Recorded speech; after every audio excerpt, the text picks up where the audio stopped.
Hey everybody, welcome to Shields Pizza here on Telegraph Road for another edition of the LTU Football Coaches Podcast. A lot of commotion going on right now as it's our conclusion, it's our kind of wrap up here of the first party. That's right, first ever reboot season. The head coach of LTU football, Jeff Duvendeck here, and finally get a chance to kind of relax, Take a deep breath and look back on season. Exactly. You've got the first one in the can now, so you can kind of evaluate and really kind of see where you guys will be for next season. Exactly. And you'll have a new class that comes in. So lots of stuff going on, and we'll talk a little bit about some reflections on what took place, as well as, of course, what to look forward to in the future.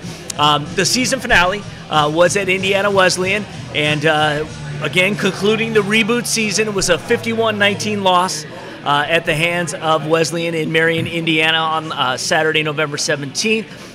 So first off, let's talk a little bit about the contest. It was kind of a roller coaster in terms of what went on. They had a fast start. They jumped out to a 17-0 advantage. How do you account for how that took place? I really felt our kids were juiced and ready to go, and they seemed very confident coming into it. Potentially having 3 weekends off in a row could have attributed to a little bit of a slow start. It's obviously a change of pace when you start playing against other teams as opposed to scout teams. So that definitely could have been part of it, but maybe it was the travel. It's hard to tell what sometimes, it was. the ball starts rolling downhill, and you got to kind of, get yourself in position to kind of stop it. Sometimes it takes a little while before you got there. A second quarter comeback, though. Yes. And that was the important thing. You held them at bay, which I think was the most important thing, as well as putting up 13. So talk about that kind of emotional shift.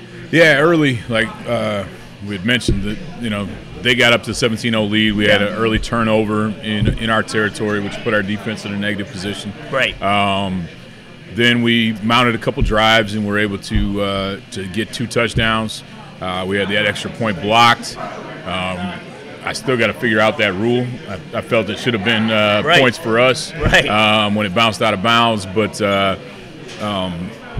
But anyways, either way, cut it to 17-13. Yeah. And kids were playing hard, excited, went into halftime that way. And then, just a couple more turnovers in the second half and kind of lost momentum and got frustrated and need to learn to respond to those things in a little bit more positive manner. They're young. Yeah, that's what young teams do. Yeah, exactly. And they're all young. It's hard to get in the head of an 18-year-old young man. It is. Exactly. I'm sure there's a lot of parents out there that have tried it for years and been unsuccessful. And the beauty is you've got great tape now of good and what we need to work on, moving forward. One of the silver linings was that the Blue Devils outgained the Wildcats 441-404. Tyler Kolka, a career-high 351 yards through the air, 22 of 40, 2 touchdowns. Talk about his performance. I thought he bounced back really well from his first game to his second game against Indiana Wesleyan. I know he put a lot of pressure on himself in that first game and tried to really make more plays than we needed him to rather than just relying on his teammates to do so. Forced some things and, came up on the short end of some of those plays. But in the second game, he really bounced back well, did a great job of leading, staying composed, and making plays when they needed him to. Yeah, really becoming, really a true leader for your boys. Kendall Williams paced the flight crew, had 116 yards, and to score, became the third wide receiver to break the 100-yard mark in a game this season. Terrell Cunningham hauled in 7 passes for 94 yards. How bright is the future for both those guys? I think our whole team has a bright future. Yeah. We've got a lot of talent coming back. Obviously a lot of it's going to be based off their off-season work ethic. We're having our end-of-season meetings. We had them on Monday. We'll continue them next week. And just discussing with them their plan for the offseason and how they're going to get better, how they're going to progress as individuals and as a team. And, I think we've got a lot of kids that are really focused, really determined. Sometimes those losses at the end of the season, they sting, but the motivation level goes up, right? Rather than feeling comfortable going into off season, you've got that sense of urgency of we need to get better, and we know what we need to do. You want that bad taste in your mouth, exactly. in a way. Exactly. You know, because again, this season, for all intents and purposes, had no real significance other than creating a football program, right, and going through the motions, really, and learning what you got. And obviously the kids excelled in many areas. Right. Indiana Wesleyan's run game was in full force. Yep. Trio of ball carriers combined for 250 yards. Devonni Alford was a workhorse. I remember him from homecoming, 26 carries, 160 yards, 2 touchdowns. Is that big reason why you think the second half got away from you, or would you say maybe the 15 penalties for 144 yards? Obviously, the penalties never help, and again, that's a maturity thing. Yeah. Those will be things that we'll correct going forward. Those are nothing really that I'm worried about. A little bit of frustration, a little bit of emotion, actually a lot of emotion. Yeah. But I think Alford's a great back. I think they do a good job schematically, and we also didn't do a good job of managing momentum. Right. So when you have turnovers and the defense has to run right back out there after they got off the field, it's tough to step up and say, we're going to stop this right now. And, right after one of our turnovers, I know Cam Jamison fumbled the kickoff on the not opening kick return, but first kick return we had of the second half. Right. And Alford had a 20-something yard run right after that. Right. So, just managing that momentum and trying to keep our defense off the field and keep, the swings going in our way. Right. Yeah. Sometimes, when it rains, it pours. Yep.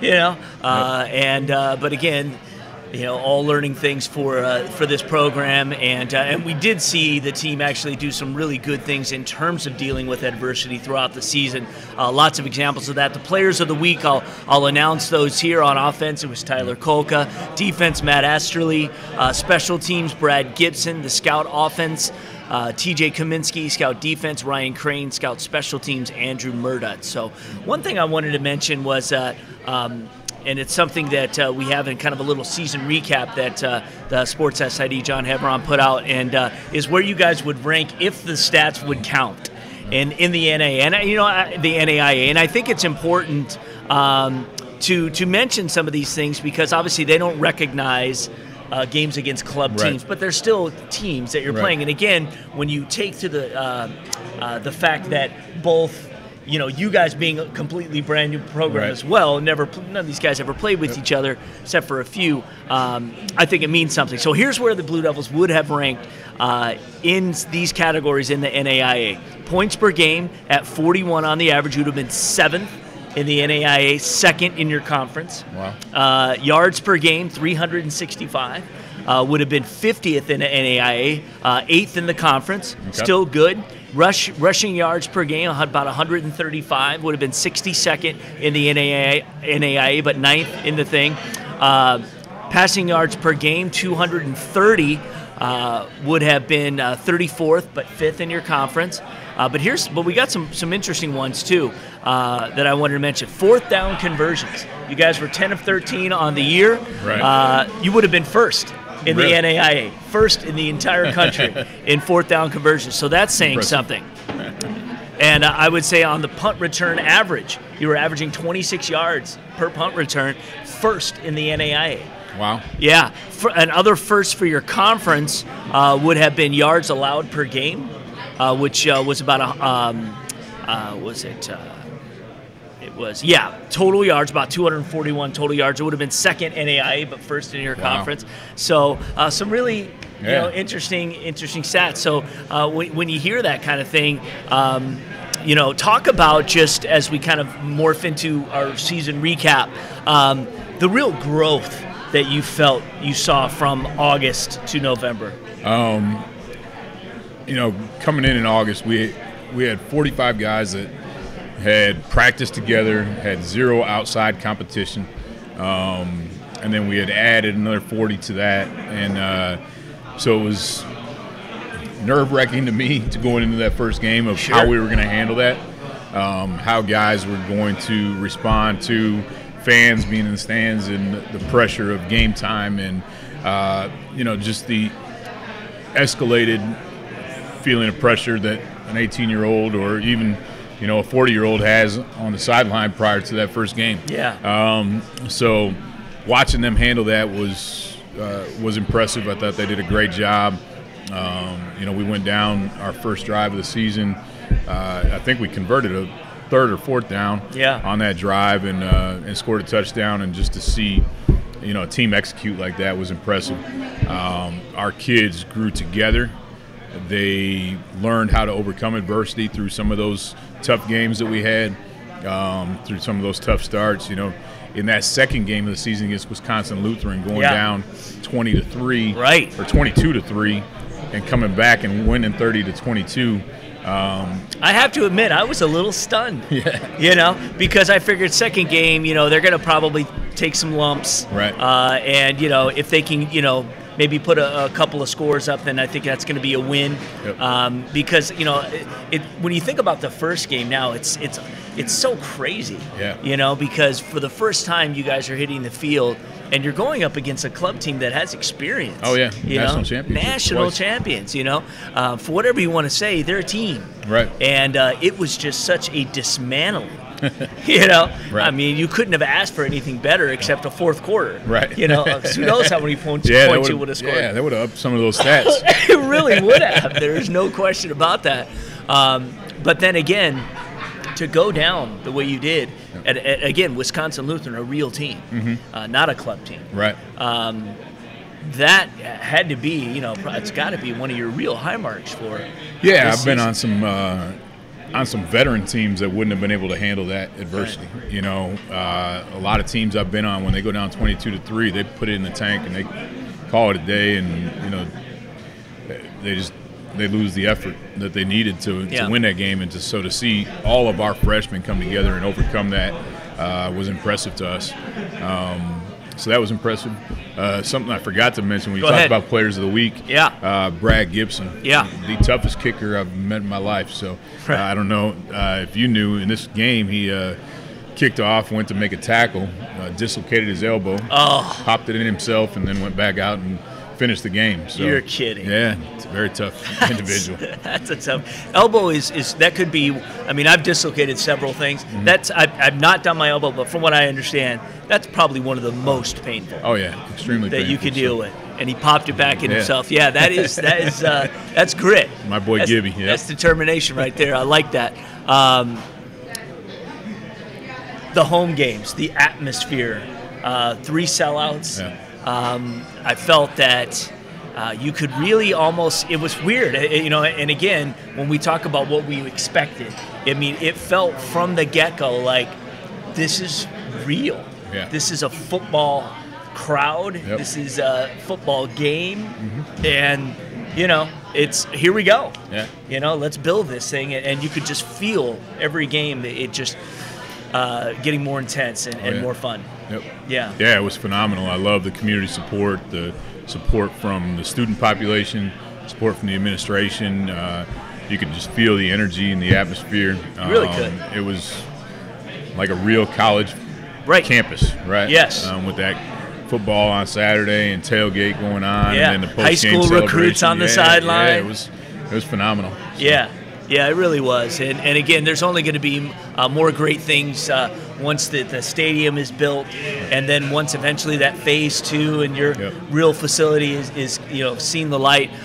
It's going to completely transform that corner, and it's going to be just a real vision for the community, a centerpiece. Right. And it's going to be real attractive, and I think it's going to bring out a lot more people to want to be a part of what you got going on.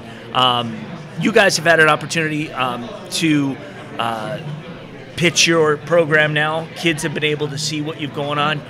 We talked about off camera, you'll have a signing day that will come. How is that progressing, this next class? It's been great. I think our staff's done a good job of identifying kids early, identifying kids that fit LTU, fit our needs. Right. And our players we always tell them they're our best recruiters.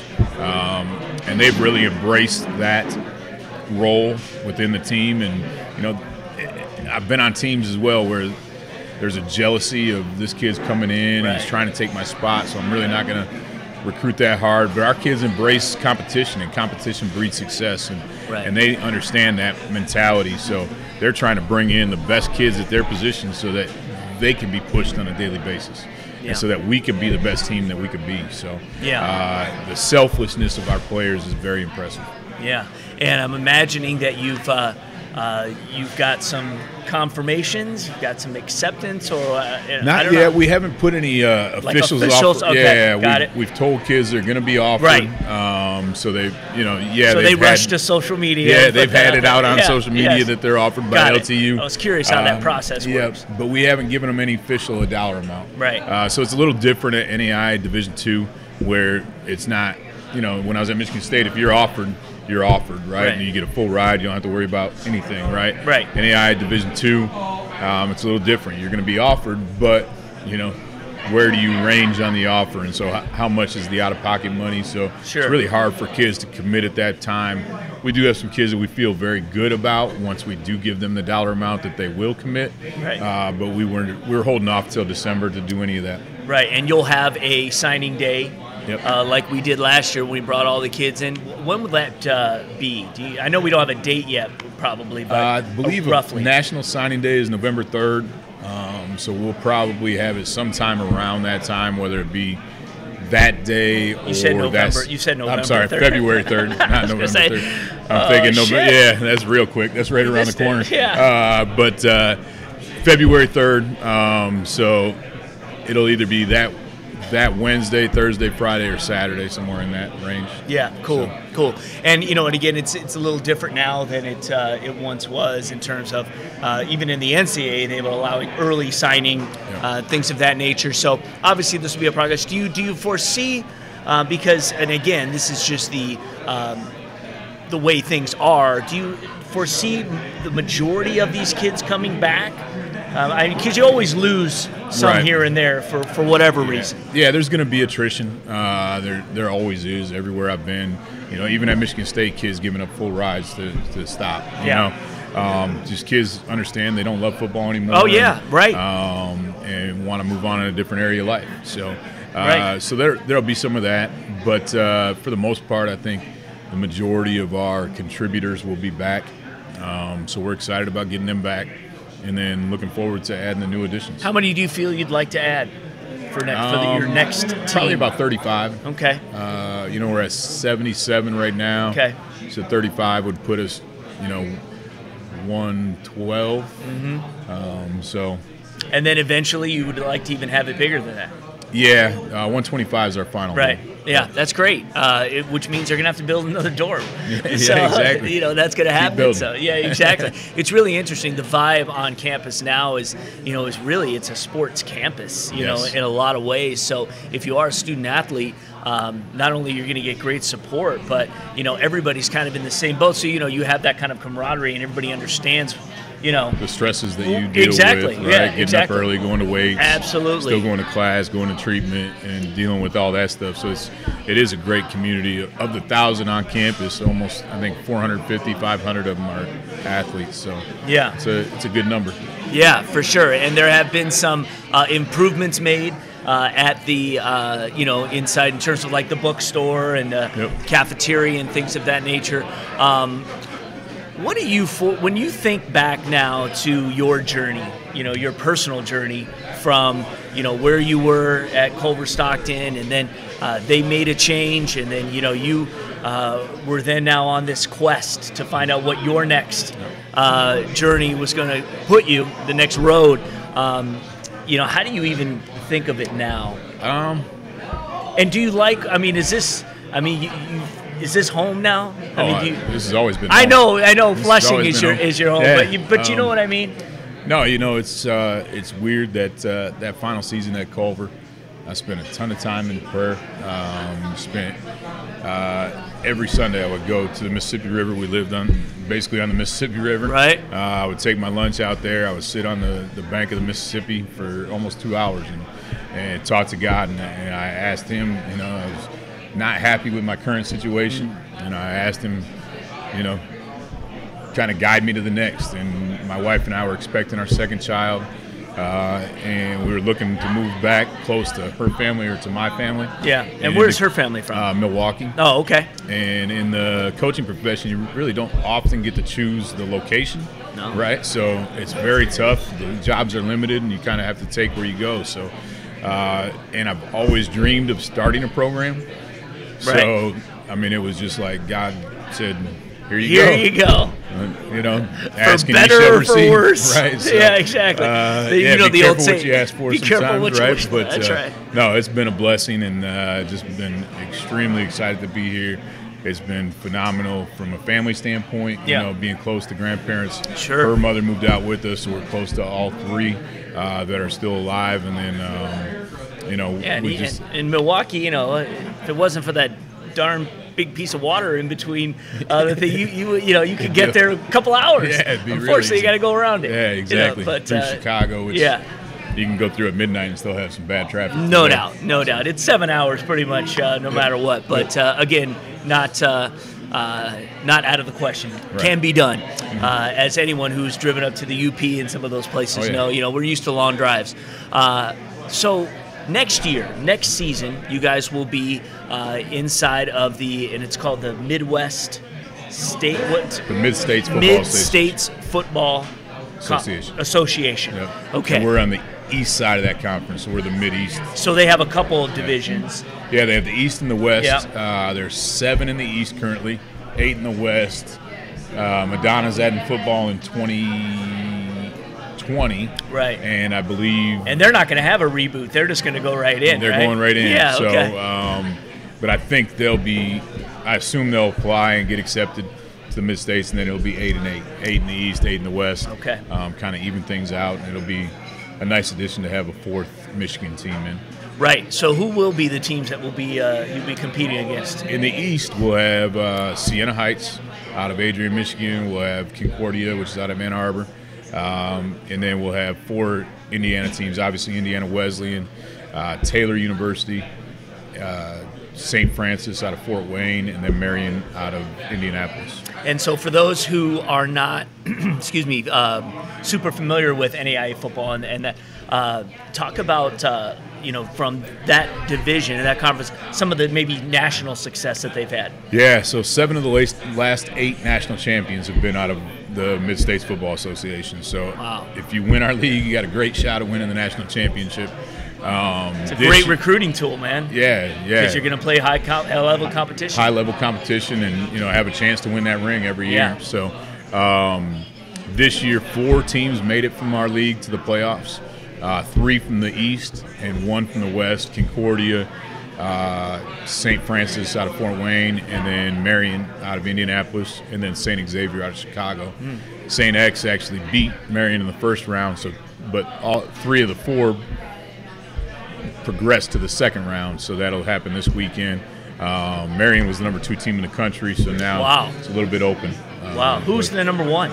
Number 1 is Morningside out of Iowa. Okay. All right. Who were some of the schools that are in the west side of the?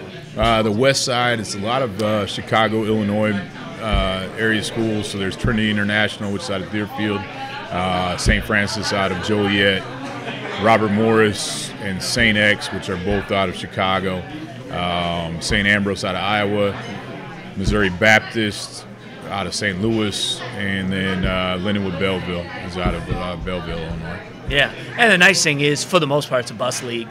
Yep. So, you know, you can get there, and it's, you know, which is what works financially for universities to be able to not have to fly everywhere, especially with the amount of teams that you have. With our East teams, it's really easy to travel. Yeah, absolutely. Yeah, it's kind of like the Horizon League, you know, in basketball for, you know, you got UW Milwaukee and Butler and Detroit Mercy and those schools going at it. But, well, that's interesting. You know, I would say that from a competition standpoint, where do you guys feel your expectation level will be? We feel we can compete week in, week out. You know, Indiana Wesleyan played a little bit more of those mid-state teams. They had a little bit of a jump as far as scheduling and being able to get those teams on their schedule. From the announcement of football, they announced it about 6 months prior to when we did, and really announced hiring. Well, they might have announced it a year prior to. They announced their hiring 6 months prior to. And so they had a little bit of a jump there on us, but they were very competitive in league. I think they were 3-0 against the West teams, and then I think 1-3 against the East teams. We feel we're right there with them. I know the score didn't show it this past weekend, it's but okay. You take away the turnovers, right. We had more yards than them, and the first game. And a 3-week layoff is it's tough to recover from. It just is. Yeah. So those things. In the first game at home against Indiana Wesleyan was anybody's ball game. Exactly. It was. It came down to the wire. It sure did. So we're right there with them, and they were competitive within league. So we feel another year of growth, and then adding some more pieces. Will be competitive every week. How are you in terms of priorities in recruiting the state of Michigan?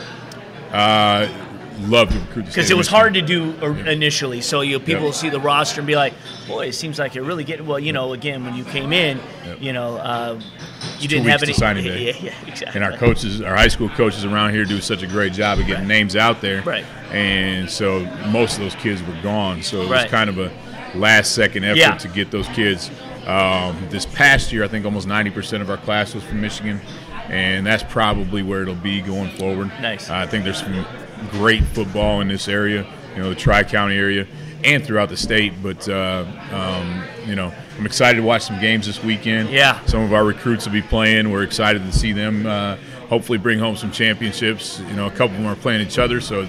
Nice. It's a win-win for us, but it'll be exciting to watch. There's some really good teams in, and looking forward to those games. There really is. It always is every year. State champs. We're always at Ford Field all day, both days, and it's really the pinnacle of what's taking place. And it's a great venue. It's a great environment, and there is a lot of great football players that just, for whatever reason, whether they just don't measure up in terms of just this natural size thing or whatever, or they just, they're late bloomers. Right. There's all kinds of stuff that you have the opportunity to attract and bring into Lawrence Tech, and we're going to keep promoting it on our shows. And the LTU Sports Report will get back on. They just had their final show. They'll get back on in January or probably early February. And then, of course, back for another football season with you guys. And so, so that is really the final show for this year. I would say congratulations, again, on what you guys were able to pull off.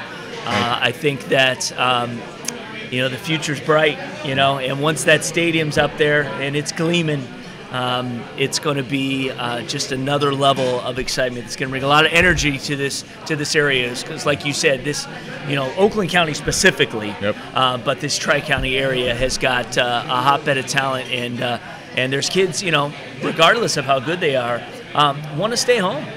They want their family to come see them, and they want to get a great education, and that's what they get it at LTU. So, Coach. Thank you. Thanks. It's Appreciate been real. Thank you so much for checking this out, and we will do it again next year, and we'll figure some way to make it bigger and better and have even more fun. So lots going on. And again, if you want to, really unique thing they have on the website is if they want to reach out to Coach Duvendeck and kind of maybe put themselves on his radar and his coaching staff's radar, you can do that. So you go to LTUathletics.com, you can click on Future Blue Devils, and it kind of has a questionnaire that you can fill out, and you guys are open to each and anyone who wants to see if you've got what it takes to put that on. You know what I mean? So we'll get it going, and we'll do it again next year. So for right now, I want to thank Coach Duve and his entire team and everybody involved with the program, including Mark Rottenberg, our sales director, and John Hevron, the football SID, and Kevin Trzynski back there putting us up on the air. Everyone from the Blue Devil family, we want to wish you guys all a happy Thanksgiving, and this is a great time to be grateful, and we are grateful for his generous time that he's given us this, and for all the kids and for what they did for this inaugural season of Blue Devil football. So until next time, we will tell you to, of course, go Blue Devils.